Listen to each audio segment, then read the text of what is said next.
ഗർഭപാത്രം റിമൂവ് ചെയ്തതിന് ശേഷം പെട്ടെന്ന് ചൂട് കൂടുതൽ അനുഭവപ്പെടുക, ഉറക്കം വരുന്നില്ല, വേദനകൾ കൂടുതലായിട്ട് വരിക എന്നുള്ള പ്രശ്നങ്ങൾ പലരും പറഞ്ഞു കേട്ടിട്ടുണ്ട്. അപ്പോൾ ഇത്തരം പ്രശ്നങ്ങൾ എന്തുകൊണ്ടാണ് വരുന്നത്, ഇത് വരാതിരിക്കാനായിട്ട് നാച്ചുറലായിട്ട് നമുക്ക് വീട്ടിലിരുന്ന് എന്തൊക്കെ ചെയ്യാം എന്നാണ് ഇന്നത്തെ വീഡിയോയിലൂടെ നമ്മൾ ഡിസ്കസ് ചെയ്യുന്നത്.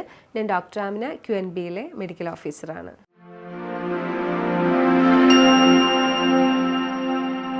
ഗർഭപാത്രം റിമൂവ് ചെയ്തതിന് ശേഷം കണ്ടുവരുന്ന കേസാണ് പെട്ടെന്ന് തന്നെ സന്ധിവാതം വരിക. അവർക്ക് എല്ല് തേയ്മാനം പെട്ടെന്ന് കാണാറുണ്ട്. ഇത് കാരണം എന്ന് പറഞ്ഞാൽ ഗർഭപാത്രം എടുക്കുമ്പോൾ ഈസ്ട്രോജൻ്റെ അളവ് അവിടെ കുറയുന്നുണ്ട്. അപ്പോൾ ഈ ഈസ്ട്രോജൻ്റെ അളവ് കുറയുന്നത് എല്ല് തേയ്മാനത്തിന് കാരണമാവുന്നുണ്ട്.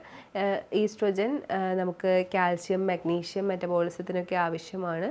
അതുപോലെ തന്നെ ഒരു ബോണിൻ്റെയൊക്കെ മെയിൻ്റനൻസിനും ഒക്കെ ആവശ്യമായിട്ടുള്ളതാണ്. ഇത്തരം ഈസ്ട്രോജൻ്റെ കുറവ് വരുമ്പോൾ അത് വാദത്തിലേക്ക്, സന്ധിവാദത്തിലേക്ക്, ജോയിൻറ്റ് പെയിനിലേക്കൊക്കെ എത്തുന്നുണ്ട്. സാധാരണ തന്നെ മെനോപോസിൻ്റെ സമയത്ത് ഈസ്ട്രോജൻ കുറയാറുണ്ട്. എന്നാൽ ഗർഭപാത്രം റിമൂവ് ചെയ്യുമ്പോൾ അത് വല്ലാതെ ഗണ്യമായി തന്നെ കുറഞ്ഞു പോകും, ഒരുപാട് കുറഞ്ഞു പോകും. അപ്പോൾ അത്രയും കുറയാനായിട്ട് പാടില്ല. അപ്പോൾ അങ്ങനെ കുറയുന്ന സാഹചര്യത്തിൽ പല മെറ്റബോളിസത്തിനും ഈസ്ട്രോജൻ ആവശ്യമാണ്. അതൊന്നും നടക്കാതെ വരികയും അതിൽ മെയിനായിട്ട് എല്ലുകളുടെ വേദന, ജോയിൻറ്റ് പെയിൻ പെട്ടെന്ന് പ്രകടമാവുകയും ചെയ്യും.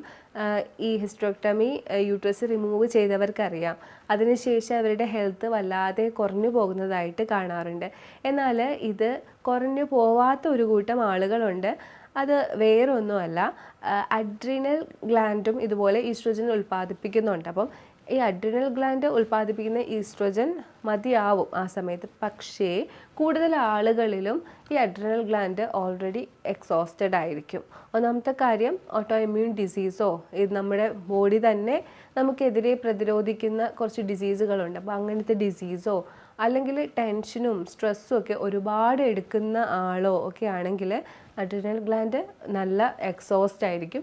അവർക്ക് പിന്നെ ഈസ്ട്രോജൻ ഉൽപ്പാദിപ്പിക്കാൻ കഴിയില്ല. എന്നാൽ അത്യാവശ്യം നല്ല ലൈഫ് സ്റ്റൈലും ഫുഡ് ഹാബിറ്റ്സും ഒക്കെയാണ് ഫോളോ ചെയ്യുന്നത്, വ്യായാമം ഒക്കെ ഉള്ള ഒരാളാണ്, നമ്മുടെ സ്ട്രെസ്സും ടെൻഷനും ഒക്കെ സ്വന്തം കൈകാര്യം ചെയ്ത് ഹാപ്പി ആയിട്ട് മുന്നോട്ട് പോയിട്ടുള്ള നല്ലൊരു ബാലൻസ് ലൈഫുള്ള ഒരാളാണെങ്കിൽ അവരുടെ അഡ്രീനൽ ഗ്ലാൻഡ് നന്നായിട്ട് വർക്ക് ചെയ്യുകയും അവർക്ക് ആവശ്യത്തിനുള്ള ഈസ്ട്രോജൻ അഡ്രീനൽ ഗ്ലാൻഡ് ഉൽപ്പാദിപ്പിച്ച് കൊടുക്കുകയും ചെയ്യും. അപ്പോൾ മിക്കപ്പോഴും ഹിസ്റ്ററക്ടമിയിലേക്ക് എത്തുന്നത് ഫൈബ്രോയിഡ്സ് അല്ലെങ്കിൽ ഹൈപ്പർപ്ലേഷ്യ ആയിരിക്കും. കൂടുതലായിട്ടും തിക്കനിങ്, എൻഡോമെട്രിയൽ തിക്കനിങ് ഒക്കെ ഉണ്ടാവുന്നു, ഒരുപാട് ബ്ലീഡിങ് ഉണ്ടാവുന്നു, അതുപോലെ തന്നെ ഫൈബ്രോയിഡ്സ് ഉണ്ടാവുന്നു.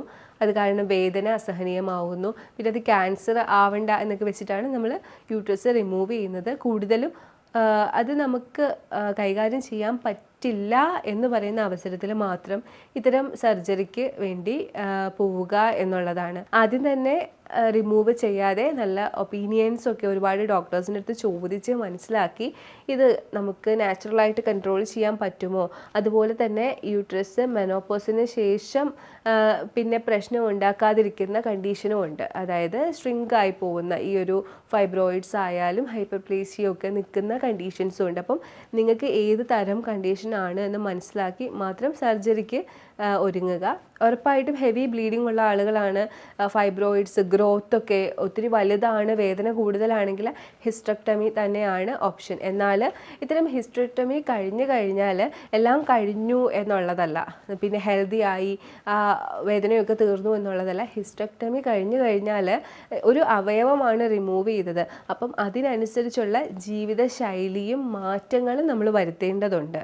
ഈസ്ട്രജനും അഡ്രിനൽ ഗ്ലാൻഡും തൈറോയ്ഡ് ഗ്ലാൻഡും റിലേറ്റ് ചെയ്തിട്ടാണ് ഇതിനെ സംബന്ധിച്ചിട്ടുള്ള മെറ്റബോളിസവും കാര്യങ്ങളും ഒക്കെ നടക്കുന്നത്. എപ്പോഴും നെർവസ് സിസ്റ്റവും എൻഡോക്രൈൻ സിസ്റ്റവും ഇമ്മ്യൂൺ സിസ്റ്റവും സൈക്കോളജിക്കൽ സിസ്റ്റവും കൂടി ചേർന്നിട്ടാണ്, അതായത് PNEI എന്ന് പറയും, ഇത് ചേർന്നിട്ടാണ് നമ്മുടെ ശരീരത്തിലുള്ള എല്ലാ സിസ്റ്റങ്ങളും ഒരുമിച്ച് വർക്ക് ചെയ്ത് കൊണ്ടുപോകുന്നത്. അപ്പോൾ ഈ എല്ലാ പാർട്ടുകളും കറക്റ്റായിട്ട് വർക്ക് ചെയ്യണം. അപ്പോൾ അതിൽ ഒന്നിന് ഡാമേജ് വന്നാൽ പോലും ഈ ബാക്കിയുള്ള ആളുകൾക്ക് ചെയ്യാൻ പറ്റും. പക്ഷേ ഇവരെല്ലാം ഡാമേജ്ഡ് ആണെങ്കിൽ ഇത് ചെയ്യും. അതായത് മെൻ്റലി സ്ട്രെസ്ഡ് ആണ്, നെർവസ് സിസ്റ്റം മെൻ്റലി സ്ട്രെസ്ഡ് ആകുമ്പോൾ നെർവസ് സിസ്റ്റം എന്താവും, ഓവർ ആക്റ്റീവ് ആവും. അതുപോലെ തന്നെ ആ സമയത്ത് ഇമ്മ്യൂൺ താഴേക്ക് പോകും. അതുപോലെ തന്നെ മറ്റുള്ള കാര്യങ്ങളും അപ്പോൾ താഴേക്ക് പോകും. അപ്പോൾ ഇത് എല്ലാം കണക്റ്റഡ് ആണ്. അപ്പോൾ അതുകൊണ്ട് ഒന്ന് പോയാലും ബാക്കിയുള്ളതിനെ ഹെൽത്തി ആക്കി വെക്കാനായിട്ട് ശ്രദ്ധിക്കുക എന്നുള്ളതാണ് ഇവിടെ മെയിനായിട്ടും ശ്രദ്ധിക്കേണ്ടത്. നാച്ചുറലായി ഫുഡിനകത്ത് നിന്ന് തന്നെ നമുക്ക് ഈ ഒരു ഈസ്ട്രോജൻ്റെ അളവ് കൂട്ടിയെടുക്കാൻ പറ്റുന്നതാണ്. ഫൈറ്റോ ഈസ്ട്രോജൻസ് എന്ന് പറയുന്ന കണ്ടന്റ് നമുക്ക് ഫുഡിൽ നിന്ന് നമുക്ക് കിട്ടുന്നതാണ്. അത് ഈസ്ട്രോജനും പ്രൊജസ്ട്രോണും ഒക്കെ കൂട്ടാനായിട്ട് നമ്മളെ ഹെൽപ്പ് ചെയ്യുന്നുണ്ട്. അപ്പോൾ ഫൈറ്റോ ഈസ്ട്രോജൻസ് കൂടുതൽ അടങ്ങിയിട്ടുള്ള ഒരു ഫുഡാണ് ഈ ഫ്ലാക്സ് സീഡ് എന്ന് പറയുന്നത്. ഞാൻ എൻ്റെ എല്ലാ പേഷ്യൻസിനോടും പറയാറുണ്ട്. ഇപ്പോൾ ഇവർ വന്നിട്ട് കൂടുതലായിട്ടും കംപ്ലൈൻറ്റ് ചെയ്യുന്ന ഒരു കാര്യമാണ് നല്ല ചൂടാണ്, ഈ ചൂട് സഹിക്കാൻ പറ്റുന്നില്ല. അപ്പോൾ ഉറപ്പായിട്ടും ഇതൊരു ഈസ്ട്രോജൻ്റെ കുറവ് മൂലം ഹ്യൂജായിട്ടുള്ള ഹോർമോണൽ ഇംബാലൻസ് വരുമ്പോൾ ഉണ്ടാകുന്നതാണ് ഹോട്ട് ഫ്ലാഷ് എന്ന് പറയും. അവിടെ ഇങ്ങനെ ഭയങ്കരമായ ചൂട് അനുഭവപ്പെടുക, മൊത്തത്തിൽ ശരീരത്തിൽ ചൂട് കൂടുതലായിട്ട് അനുഭവപ്പെടുക, രാത്രി ഉറങ്ങാൻ പറ്റാതെ ഇരിക്കുക, സ്ലീപ്ലെസ് ആയിട്ട് ഇരിക്കുക, അങ്ങനത്തെ ബുദ്ധിമുട്ടുകൾ ഓരോന്നായിട്ട് പ്രസൻറ്റ് ചെയ്യുക. അതുപോലെ തന്നെ അടിക്കടിക്ക് മൈഗ്രെയിൻ, തലവേദന കൂടുതലായിട്ട് വരിക. നേരത്തെ ഞാൻ പറഞ്ഞു നെർവസ് സിസ്റ്റം ഒക്കെ കണക്റ്റഡ് ആണെന്ന്. അപ്പോൾ അതുകൊണ്ട് പെട്ടെന്ന് തലവേദന വരിക, ജോയിൻറ്റ് പെയിൻസ് കൂടുതലായിട്ട് വരിക. ഇതൊക്കെയാണ് യൂട്രസ് റിമൂവ് ചെയ്തിട്ട് പിൽക്കാലത്ത് പ്രസൻറ്റ് ചെയ്യുന്ന കാര്യങ്ങൾ. അപ്പോൾ ഇതൊക്കെ വന്നു കഴിഞ്ഞാൽ നമ്മൾ എടുക്കേണ്ട ഒരു ഫുഡാണ് ഫ്ലാക്സ് സീഡ് എന്ന് പറയുന്നത്. ഇത് 1 ടേബിൾ സ്പൂൺ ഒരു ദിവസം നിങ്ങൾക്ക് എടുക്കാവുന്നതാണ്. അപ്പോൾ അത് പൊടിച്ചിട്ടോ നിങ്ങൾക്ക് ജസ്റ്റ് വെള്ളത്തിൽ കലക്കിയിട്ടോ ഒക്കെ നിങ്ങൾക്ക് യൂസ് ചെയ്യാവുന്നതാണ്. അതിൽ ഫൈറ്റോ ഈസ്ട്രോജനും ഉണ്ട്. അത് പ്രൊജസ്ട്രോണും ഈസ്ട്രോജനും കൂട്ടാനായിട്ട് നിങ്ങളെ ഹെൽപ്പ് ചെയ്യും. വെളുത്തുള്ളി വളരെ നല്ലതാണ് ഫൈറ്റോ ഈസ്ട്രോജൻസ് ഉണ്ടാവാനായിട്ട്. അപ്പോൾ വെളുത്തുള്ളി എന്നും ഫുഡിൽ ഉൾപ്പെടുത്തുന്നതും നിങ്ങളെ ഹെൽപ്പ് ചെയ്യുന്നുണ്ട്. വൈറ്റമിൻ എ അടങ്ങിയിട്ടുള്ള ക്യാരറ്റ് ജ്യൂസ് ഒക്കെ ഫൈറ്റോ ഈസ്ട്രോജൻസ് ഉണ്ടാവാനായിട്ട് ഹെൽപ്പ് ചെയ്യുന്നുണ്ട്. ആപ്പിൾ എന്നും എടുക്കുന്നതും നമുക്ക് ഹെൽത്തി ആയിട്ട് ഇരിക്കാനായിട്ട് ഹെൽപ്പ് ചെയ്യുന്നുണ്ട്. അപ്പോൾ ഇതൊക്കെ നമ്മൾ എഫോർട്ട് എടുത്ത് ഉൾപ്പെടുത്തണം എന്നുള്ളതാണ്. ഇപ്പോൾ ഫ്ലാക്സ് സീഡ് ആയാലും ആപ്പിൾ ആയാലും ക്യാരറ്റ് ആയാലും കറക്റ്റായിട്ട് യൂട്രസ് റിമൂവ് ചെയ്ത ആളുകൾ ഉൾപ്പെടുത്തണം. അതുപോലെ തന്നെ പ്രോട്ടീനും ഫാറ്റും ഇതുപോലെ ഉള്ളവർക്ക് ആവശ്യമാണ് കൂടുതലായിട്ട് ഹോർമോൺ ഉണ്ടാവാനായിട്ട്. അപ്പോൾ പ്രോട്ടീനായിട്ട് നിങ്ങൾക്ക് ഫിഷ് ഉപയോഗിക്കാം, നല്ല ഫാറ്റി ഫിഷൊക്കെ ഉപയോഗിക്കാം. ഫാറ്റിനായിട്ട് കോക്കനട്ട്, അവക്കാഡോസ്, ഒലീവ് ഓയിൽസ് ഒക്കെ ഉപയോഗിക്കാം. അപ്പോൾ ഇതൊക്കെ കൂടുതലായിട്ടും ഉപയോഗിക്കുക. അതുപോലെ തന്നെയാണ് കാർബോഹൈഡ്രേറ്റ്. അതിൽ തന്നെ കോംപ്ലക്സ് കാർബോഹൈഡ്രേറ്റ് ആയിട്ടുള്ള അരി, ബ്രൗൺ റൈസ്, റാഗി, മില്ലറ്റ് ഒക്കെ ഉപയോഗിക്കുക. ലിമിറ്റഡ് ക്വാണ്ടിറ്റി ഉപയോഗിച്ചാൽ മതിയാവും. അതും നമുക്ക് ഹോർമോൺ കൂടുതലായിട്ട് സെക്രീറ്റ് ചെയ്യുന്നതിന് ആവശ്യമാണ്. അതുപോലെ തന്നെ മെറ്റബോളിസം ഒക്കെ ഒരുപാട് കുറഞ്ഞു പോകുന്നത് കൊണ്ട് തന്നെ ഹോർമോണൽ ഇംബാലൻസ് വന്നിട്ട് വയറിന് ചുറ്റുമുള്ള കൊഴുപ്പ് മെനോപോസ് ആയവർക്കും ഹിസ്റ്ററക്ടമി കഴിഞ്ഞവർക്കുമൊക്കെ പെട്ടെന്ന് കൂടാറുണ്ട്. അപ്പോൾ അതും ഈ ഒരു ഭക്ഷണക്രമമൊക്കെ ശ്രദ്ധിച്ച് വ്യായാമങ്ങളും കൂടി ചെയ്ത് കഴിഞ്ഞാൽ അതും പരിഹരിക്കപ്പെടും. വൈറ്റമിൻ ഡി ഒരുപാട് കുറഞ്ഞു പോയാൽ പ്രൊജസ്ട്രോണും ഈസ്ട്രോജനും ഒക്കെ താഴ്ന്നു വരും. അപ്പോൾ കറക്റ്റായിട്ട് വൈറ്റമിൻ ഡി ഒരു 60 വരെയൊക്കെ നിങ്ങളുടെ ബോഡിയിലുണ്ട് എന്ന് ഉറപ്പ് വരുത്തണം. അതുപോലെ തന്നെ ജീരക വെള്ളം നന്നായി കുടിക്കുന്നത് നല്ലതാണ്.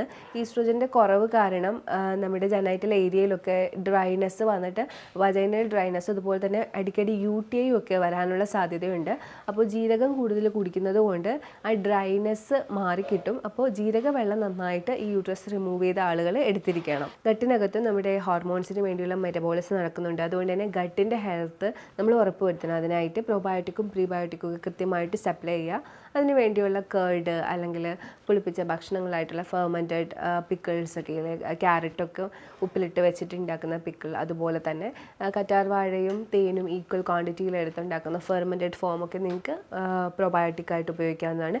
പ്രീബയോട്ടിക്കായിട്ട് ആ ബാക്ടീരിയകൾക്ക് ഫുഡായിട്ട് നല്ല ഫ്രൂട്ട്സും വെജിറ്റബിൾസും ഒക്കെ സപ്ലൈ ചെയ്ത് കൊടുക്കണം. അപ്പോൾ അതും കൃത്യമാണ് എന്നുണ്ടെങ്കിൽ നമുക്ക് അത്യാവശ്യം ഇത്തരം പ്രശ്നങ്ങൾ, അതായത് ഹിസ്റ്ററക്ടമി, യൂട്രസ് റിമൂവ് ചെയ്തിട്ട് ഉണ്ടാകുന്ന പ്രശ്നങ്ങൾ കുറഞ്ഞിരിക്കും. ഗട്ട് മൈക്രോബയോംസിൽ ബിഫിഡോജനിക് ബാക്ടീരിയാസ് നമ്മുടെ ഈസ്ട്രോജനെ കൂടുതലായിട്ട് ഉണ്ടാക്കാനായിട്ട് സഹായിക്കുന്നുണ്ട്. അത് ബീറ്റ്കോസ് എന്ന് പറയുന്നത് നമ്മുടെ ബീറ്റ്റൂട്ട് കൊണ്ടുണ്ടാക്കുന്ന ഒരു ഫെർമെൻറ്റഡ് ഫോമിൽ കൂടുതലായിട്ട് നമുക്ക് അവൈലബിൾ ആണ്. ബീറ്റ്കോസ് നിങ്ങൾ സെർച്ച് ചെയ്ത് നോക്കിയാൽ മതി, അത് ഉണ്ടാക്കുന്ന രീതിയൊക്കെ നിങ്ങൾക്ക് കിട്ടും. അപ്പോൾ ഹിസ്റ്ററക്ടമി ചെയ്തിട്ട് പ്രോബ്ലംസ് ഉള്ളവർക്ക് ഈ ഒരു മെത്തേഡും ഫോളോ ചെയ്യാവുന്നതാണ്. പിന്നെ ഹെർബ്സിനകത്ത് ഞാൻ പറഞ്ഞു ജീരകം ഹെൽപ്പ് ചെയ്യുന്നുണ്ടെന്ന്.